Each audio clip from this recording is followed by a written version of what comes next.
بسم اللہ الرحمن الرحیم خلق الموت والحیات لیبلوکم ایکم احسن عملا۔ صدق اللہ العظیم و صدق رسولہ النبی الکریم ونحن علی ذالک لمن الشاہدین والشاکرین والحمد للہ رب العالمین۔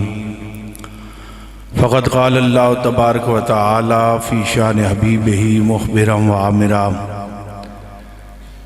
ان اللہ و ملائکتہ یصلون علی النبی یا ایھا الذین آمنوا صلوا علیہ وسلموا تسلیما۔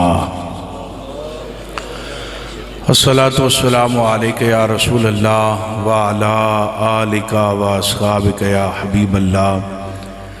الصلاۃ والسلام علیک یا رحمۃ للعالمین وعلی آلک و اصحابک یا شفیع المذنبین۔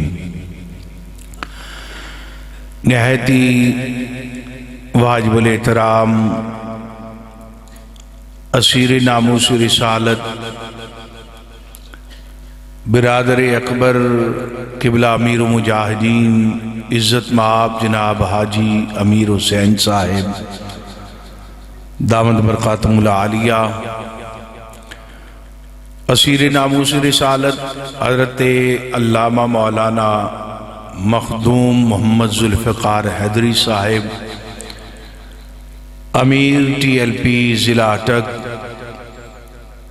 عزت مآب اسیر ناموس رسالت جناب سردار اصغر علی صاحب رہنما تحریک لبیک پاکستان ضلع اٹک، عزت مآب جناب ملک امانت راول صاحب رہنما تحریک لبیک یا رسول اللہ پاکستان، حضرت علامہ مولانا سخاوت حسین نقشبندی صاحب رہنما تحریک لبیک پاکستان پی پی فور، مخلصی فی اللہ حضرت علامہ مولانا محمد صفدر شاکر صاحب دامت برکاتہم العالیہ، حضرت علامہ مولانا پروفیسر محمد شکیل صاحب زید شرفہ، حضرت علامہ مولانا ظفر مقصودی صاحب دامت برکاتہم العالیہ، اور ہماری آج کی اس محفل پاک کے میزبان جن کی وساطت سے یہاں حاضری کا موقع ملا، حضرت علامہ مولانا محمد نور خان صاحب، اور نہایتی واجب الاحترام عزت مآب جناب ملک ریاست صدریال صاحب و دیگر مقتدر علماء مشائخ ارباب المدانش، میرے بزرگوں اور دوستوں، آج ہم ایک چیلم کی تقریب میں شریک ہیں۔ موت ایک ایسی حقیقت ہے کہ جس کے بارے میں کسی مذہب، کسی مسلک، کسی فرقے میں کوئی اختلاف نہیں۔ رب کی ذات کے بارے میں لوگوں نے اختلاف کیا، انبیاء کو کچھ نے مانا، کچھ نے نہیں مانا، الہامی کتب کو مانا، نہیں مانا، لیکن موت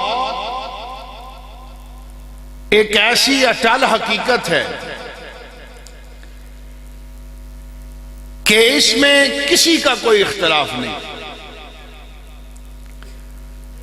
مردہ دفنانے کا طریقہ الگ الگ ہے، لیکن موت کو ہر کوئی مانتا ہے۔ اب سوچنے کی بات ہے کہ جنت سے آدم علیہ السلام کا سفر شروع ہوا، خلیفہ بنا کر زمین پر بھیجا، ہم سارے ان کی اولاد ہیں، اور وہ شخص جس کا خاتمہ ایمان پر ہے، چاہے گناہگار ہے، سیاہکار ہے، بد کردار ہے، خاتمہ ایمان پر ہوا ہے، اپنے اعمال کی سزا و جزا پانے کے بعد آخر ٹھکانہ پھر جنت ہی ہے۔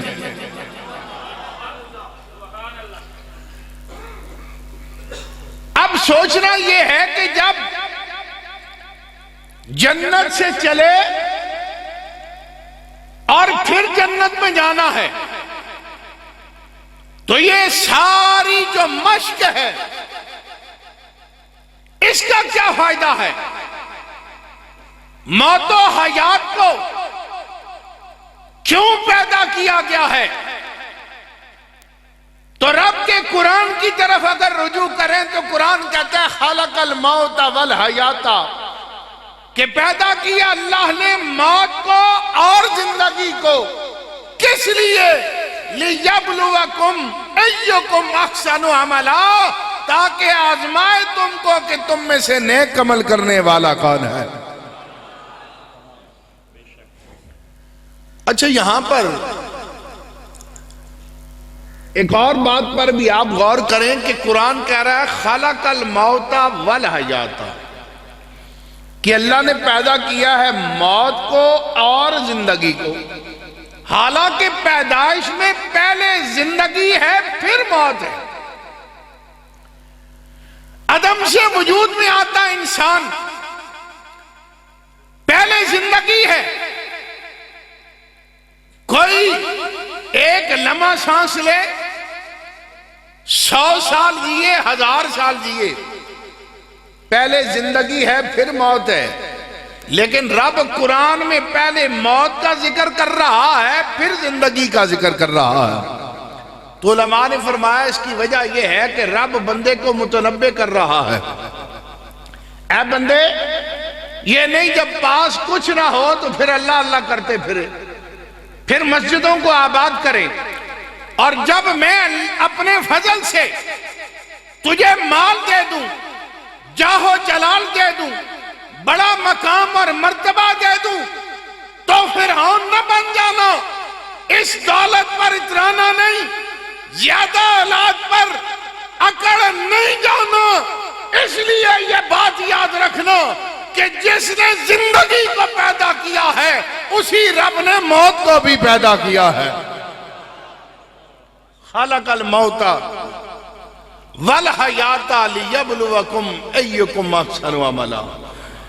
ہم سب نے اس راستے پر جانا ہے، ہر آدمی نے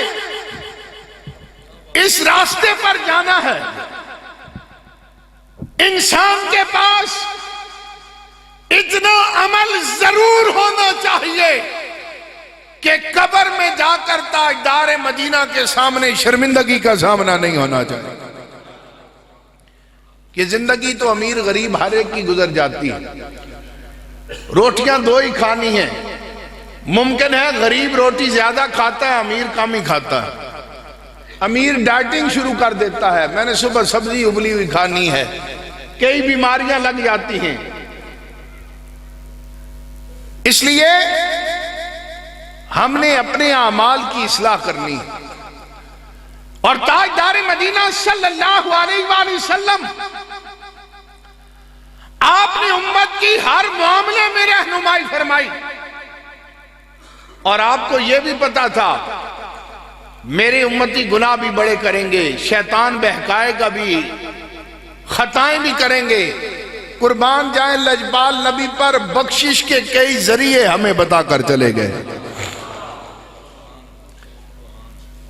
بڑی طویل حدیث ذکر کی گئی کہ مر النبی صلی اللہ علیہ وسلم بقبرین یعذبان فقال انہما یعذبان وما یعذبان فی خبیر اما احدہما فقان لا یستنزع من البول واما الاخر فقان یمشی بالنمیمت ثم اخذ جریرتا رطبتا فشقها بنصفین ثم غرز فی کل قبر واحدتا وقال لعلہ ان یخفف عنہما ما لم ییبسا۔ حضور علیہ السلام کا قبرستان سے گزر ہوا، کتنا لجپال نبی ہے، آج امتی نبی سے بے وفائی کرے تو الگ بات ہے، آقا نے امت کے بخشش کا کوئی ذریعہ جانے ہی نہیں دیا۔ قبرستان سے گزر ہوا، دیکھا 2 قبر والوں کو عذاب قبر ہو رہا ہے، عذاب ہو رہا ہے۔ آپ رک گئے، صحابہ کرام کو فرمایا رک جاؤ، 2 قبر والوں کو عذاب ہو رہا ہے۔ اب قربان جائیں صحابہ کے ایمان پر، یہ خیال نہیں کیا حضور کی بھی 2 آنکھیں ہیں، ہماری بھی 2 آنکھیں ہیں، حضور کے 2 ہاتھ ہیں، ہمارے بھی 2 ہاتھ ہیں، ہم نہیں دیکھ سکے قبر کے اندر، حضور نے کیسے دیکھ لیا؟ معلوم ہوا صحابہ کا ایمان تھا، اللہ کا نبی قبر کے اندر بھی دیکھنے کی صلاحیت رکھتا ہے۔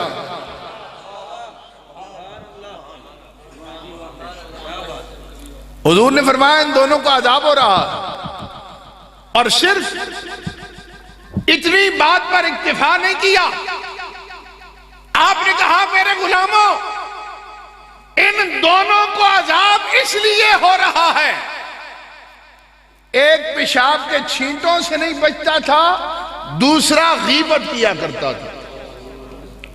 میرے بھائیوں یہ دونوں خرابیاں ہمارے اندر بڑی موجود ہیں۔ پہلے غیبت عورتیں کرتی تھیں، اب عورتوں نے کم کر دی ہے، اب مردوں نے شروع کر دی۔ منافقت، سامنے آئیں گے اٹھ کر ملیں گے، گلے لگائیں گے، عزت کریں گے، کمرے سے باہر جائے گا دوسروں کو کہیں گے بڑا فراڈی ہے بچ کر رہنا،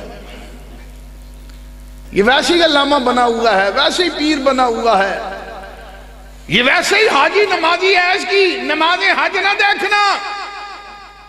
ہم نے اس کی عزت نہیں کم کی، اپنے لیے قبر کا عذاب اکٹھا کر لیا۔ پیشاب نالی پر بیٹھ جاتے ہیں، نہ پاس پتھر ہے، نہ پانی ہے، نہ ٹیشو ہے، پیشاب کیا اٹھ گئے۔ حضور نے فرمایا پیشاب کے چھینٹوں کی وجہ سے عذاب قبر ہو رہا ہے، ان دونوں کاموں سے بچنا ہے ہم نے۔ اب لجپال نبی ہیں، یہ کیسے ہو سکتا ہے؟ امتی کو مشکل میں دیکھیں اور داد رسی نہ فرمائیں، اور اہل سنت کے عقیدے پر مور لگا رہے ہیں۔ کیا کیا؟ ثم اخذ جریرۃ رطبۃ فشقھا بنصفین، ایک درخت سے ٹہنی لی، اسے 2 حصوں میں کاٹ دیا، ایک قبر پر گاڑ دی، دوسری قبر پر گاڑ دی۔ آپ نے فرمایا جب تک یہ ٹہنیاں تر رہیں گی اللہ کی تسبیح بیان کرتی رہیں گی، ان کی تسبیح کی وجہ سے اللہ ان سے عذاب قبر کو موقوف فرما دے گا۔ اب میں آپ سے پوچھتا ہوں، اگر تار ٹہنی تسبیح بیان کرے تو عذاب قبر موقوف ہو جاتا ہے، تو جس باپ کی قبر پر الخم سے لے کر والناس تک پورا قرآن جو ہے وہ پڑھا جائے، اللہ اس کی قبر پر کتنی رحمتیں اور برکتیں نازل فرمائے گا۔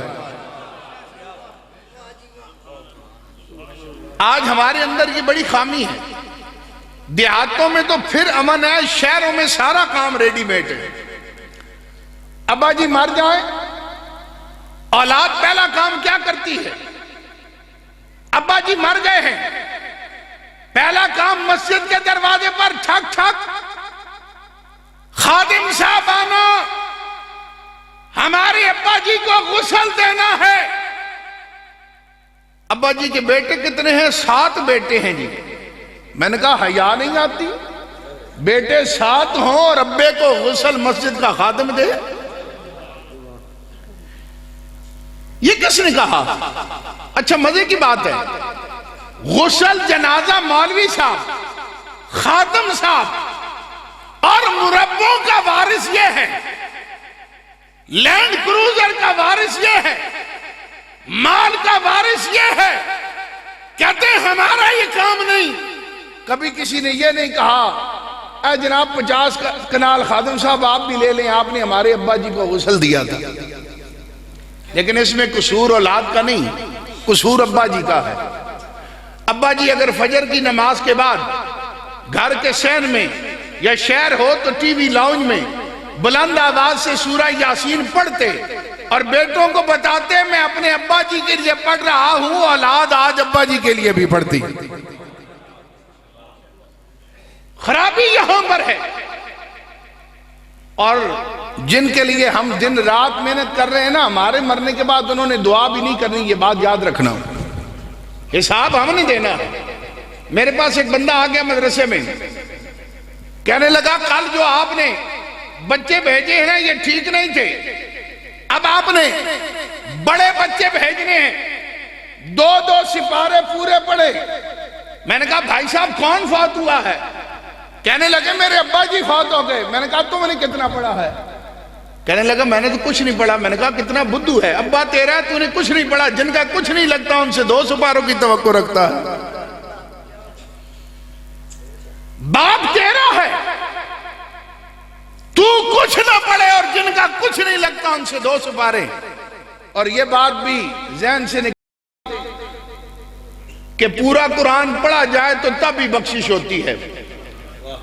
لوگوں کے خیال میں یہ بھی ہے، میں نے طالب علموں کو سختی سے منع کیا ہو جہاں جاؤ یہ مت دعا کرو پورا قرآن پڑھا، جتنا پڑھا ہے بس پڑھ دیا، اللہ قبول فرمائے۔ جتنا پڑھا ہے، تاجدار مدینہ نے فرمایا جو شخص جمعے والے دن اپنے ماں باپ یا دونوں میں سے جو فوت ہو گیا ہے اس کی قبر پر سورہ یاسین پڑھے گا، اللہ اس کے گناہوں کو معاف فرما دے گا۔ اللہ اکبر یا رسول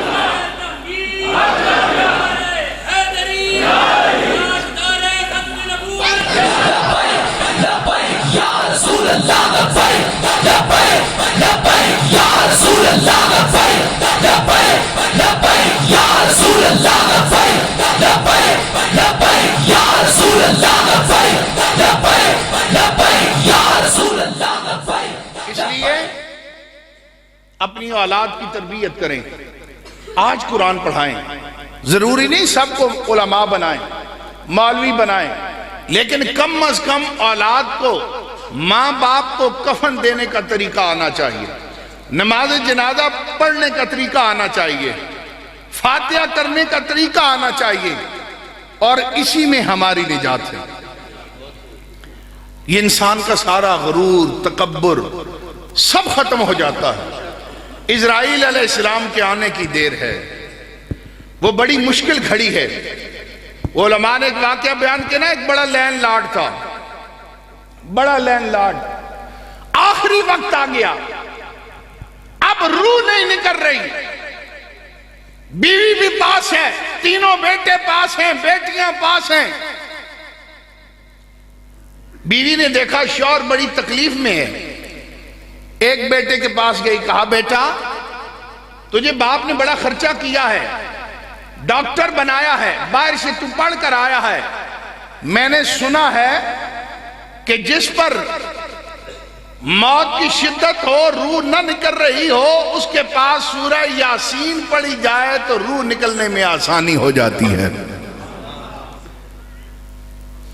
اب بیٹا چپ، کوئی جواب نہیں دیا، نہیں جانتا پڑھنا۔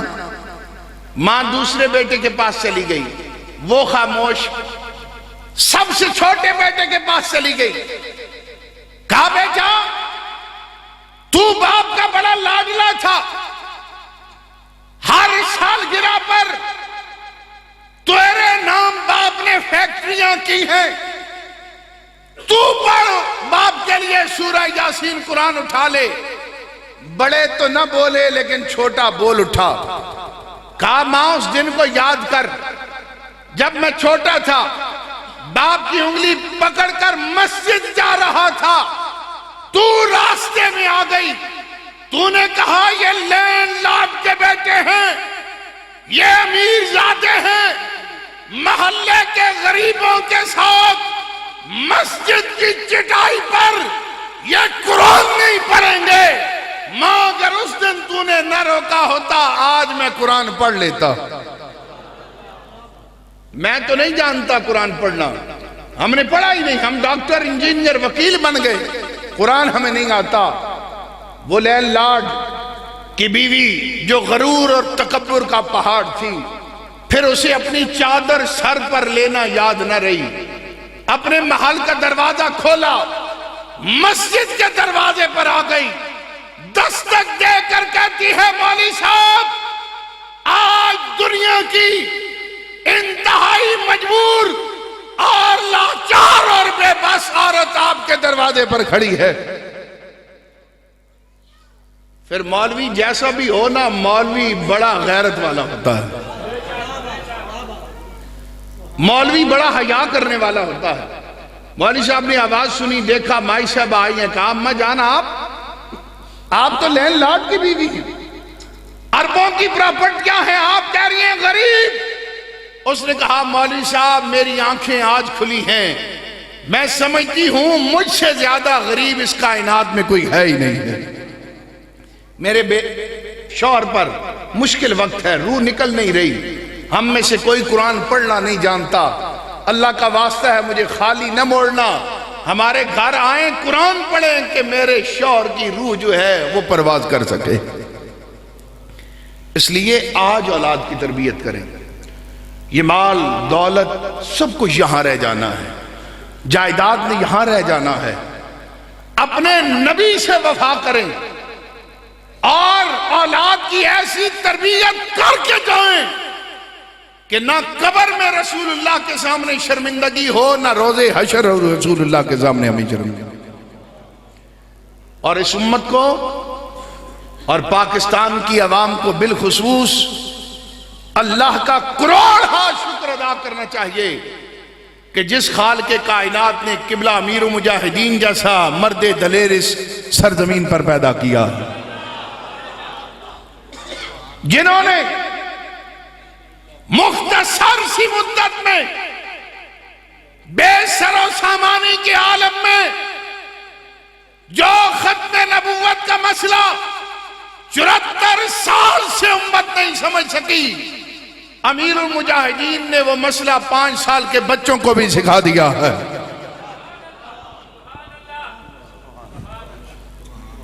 اور پھر قربان جائیں امیر المجاہدین کی اداؤں پر بھی، ساری دکانداریاں بند کر کے چلے گئے، کہا نعرہ نوکروں کا نہیں، نعرہ ہمیشہ مالکوں کا لگے گا۔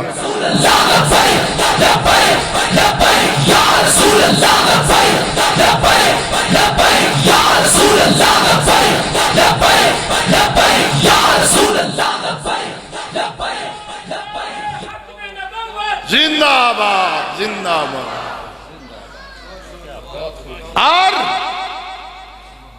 سیاسی پارٹی بھی وہ بنائی، آج پاکستان کی سیاسی پارٹیوں کے ساتھ ساتھ عالم کفر بھی پریشان ہے۔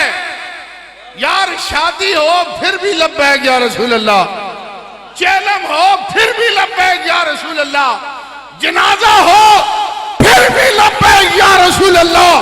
اللہ کروڑ رحمتیں امیر المجاہدین کے مزار پر نازل کرے، جس نے دنیا داروں کے نعرے ہم سے چھڑوا کر تاجدار مدینہ کا نعرہ لگوا دیا۔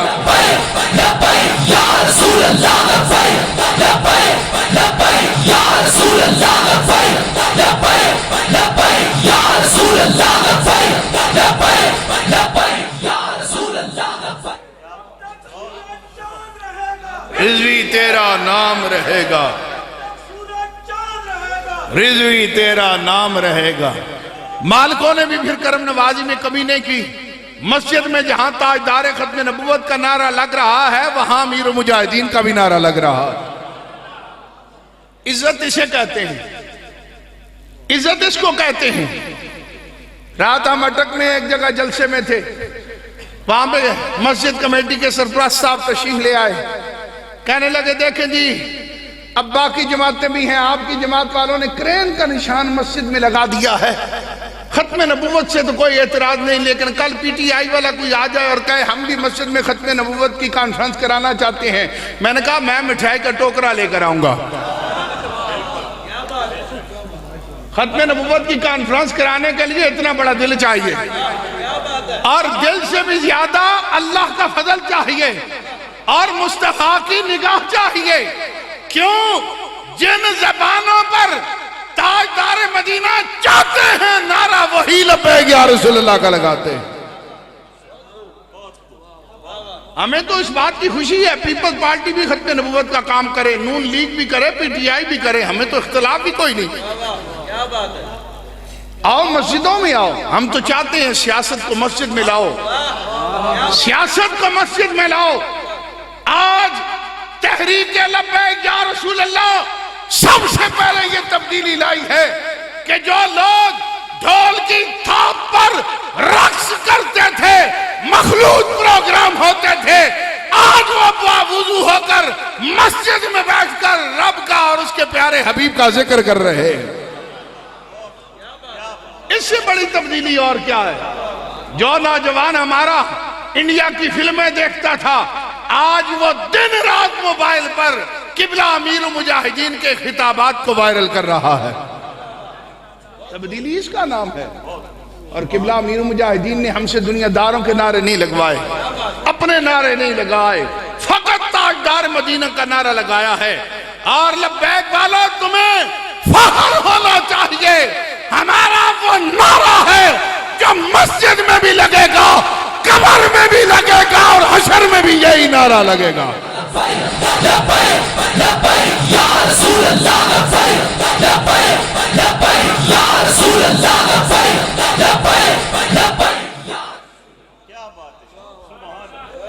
اس لیے آپ لوگوں نے صرف اب کھڑے ہونا اور میدان عمل میں آنا ہے۔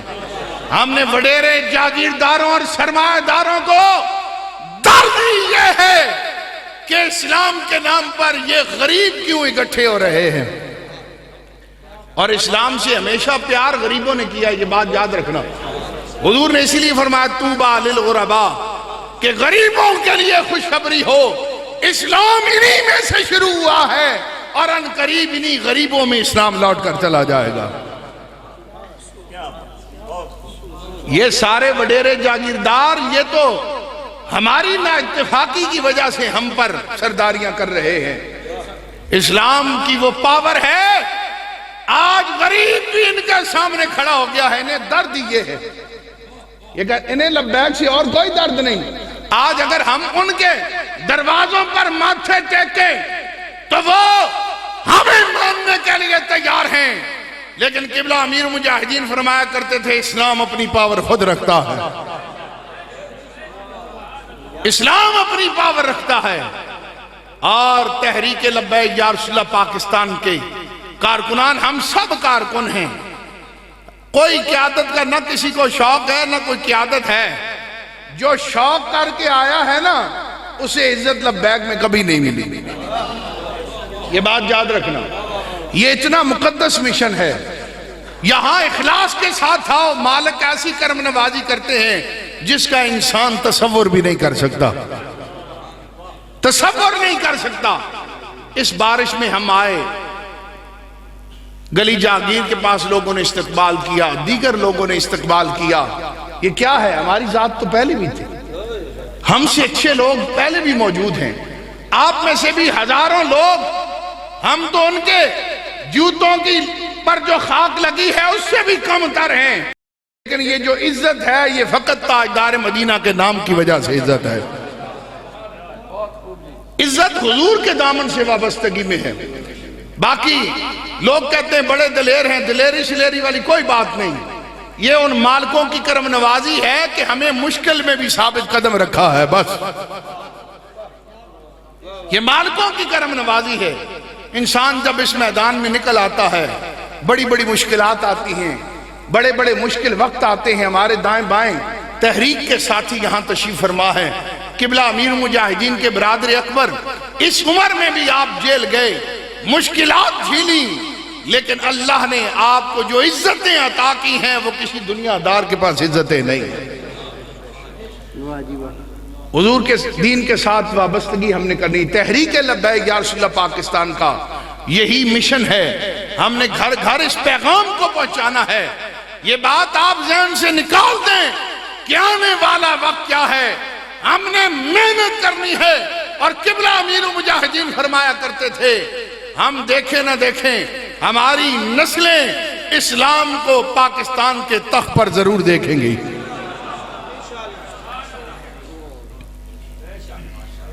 ہم نے صرف خلوص کے ساتھ کام کرنا ہے اور کوئی کام نہیں، اور جتنا خلوص والا کارکن ہمارے بھائی ہمارے پاس موجود ہیں۔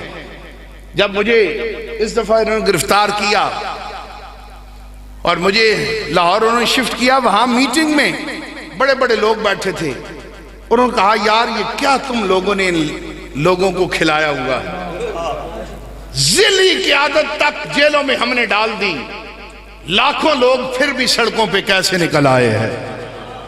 میں نے کہا اگر قبلہ امیر المجاہدین نے ان سے اپنے نعرے لگوائے ہوتے، ہم نے اپنے نعرے لگوائے ہوتے، اپنے آرام کو دیکھا ہوتا، اپنے معاملات کو دیکھا ہوتا، اپنے ہاتھوں کو چموایا ہوتا، آج یہ لوگ گھروں سے باہر نہ نکلتے۔ قبلہ امیر المجاہدین نے انہیں عشق مصطفیٰ کا جام پہلایا ہوگا۔ زندہ آباد، زندہ آباد، زندہ آباد، زندہ آباد۔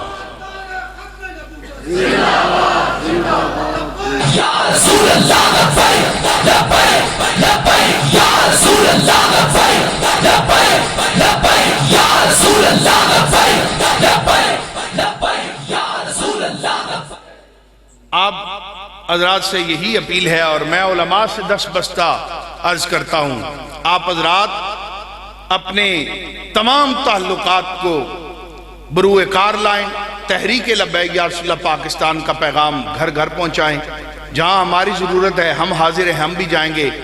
جہاں آپ ہماری غلطی دیکھیں ہماری اصلاح فرمائیں، ہم اپنی اصلاح کریں گے اور ہم نے مل کر چلنا ہے آگے، اور انشاءاللہ کوئی بندہ بھی ہو، یہ بات یاد رکھیں امیدوار ایک ہی ہوتا ہے۔ اب ملک مانس صاحب پچھلی دفعہ بھی جیتے ہوئے تھے، یہ تو ساری دنیا کو پتا ہے، اور جنہوں نے ووٹ تبدیل کیے وہ بارہا میٹنگ میں مجھے کہہ چکے کہ کرنل انور تو ہار کر سویا ہوا تھا، ہم نے اسے صبح جا کر اٹھایا ہے، اٹھ تو جی۔ خلائی مخلوق نے اپنا ہاتھ دکھایا، لیکن بات یہ ہے ملک مانس صاحب اگر اسمبلی میں ہوتے تو ہمارا فخر تھا، ہمارا مان تھے، اور ہمارا اب بھی فخر ہے، اب بھی مان ہے۔ لوگ جیت کر بھی شرمندہ ہیں، ہم ہار کر بھی سرخرو ہے۔ لوگ جیت کر شرمندہ ہیں، 3.5 سال بعد آج کہتے ہیں صدارتی نظام کو لایا جائے۔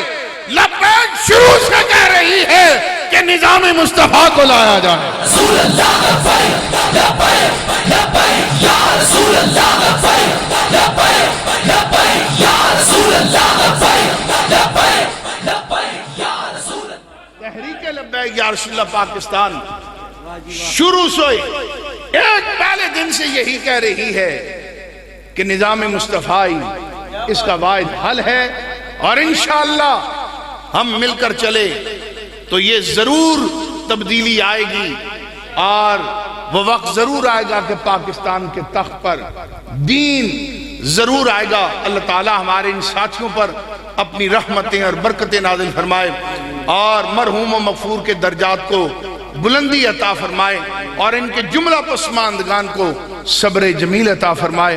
ہم نے راول گاؤں میں بھی جانا ہے، اگر میں تھوڑی اور بھی گفتگو کرتا انشاءاللہ، پھر کبھی موقع ملا تو پھر گفتگو ہوگی۔ اللہ تعالیٰ قبلہ امیر المجاہدین کے درجات کو بلندی عطا فرمائے۔ وآخر دعوانا الحمدللہ۔